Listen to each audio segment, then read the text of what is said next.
Avon and Somerset Police say tonight will be one of their busiest of the year, despite the fact the bonfire night is tomorrow. Officers are running a special operation involving neighbourhood patrols. They say they're ready to tackle any antisocial behaviour and misuse of fireworks. What I'd say to anyone who's thinking of causing any problems on bonfire night is that we will deal very, very firmly with you.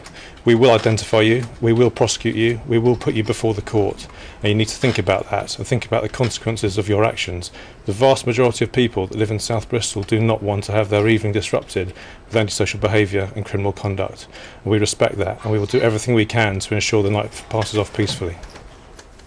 Now, as any motorist in Bristol knows, the city has some of the worst congestion in the country, and for years campaign groups have called for an improvement to rail services. Today, First Great Western took people along some of the routes that it would like to see restored. Reconnecting Portishead to Bristol was top of their list. Our reporter Robert Murphy was on board.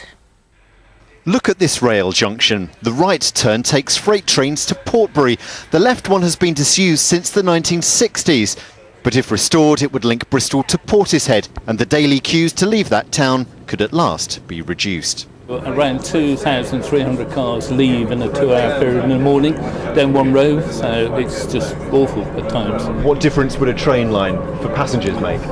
Well, it would take a lot of people off the road, which would make the other road users a bit happier, but also the train like this would only take 17 minutes to get from Portishead to Bristol.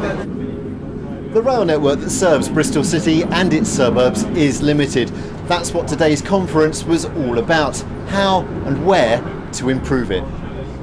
The first option looked at today was that Portishead link, otherwise known as the Metro line.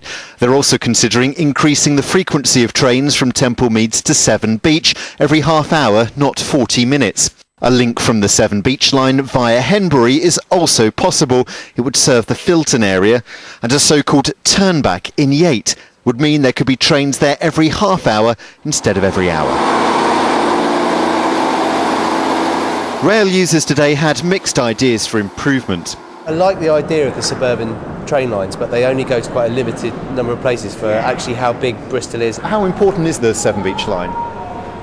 Well, for our family, it allows the children to be independent, and it's a very quick way to get to the station. And there aren't enough cycle storage places at most regional or urban stations. There's some fantastic opportunities with some existing lines to develop new services in the future and to extend some existing services.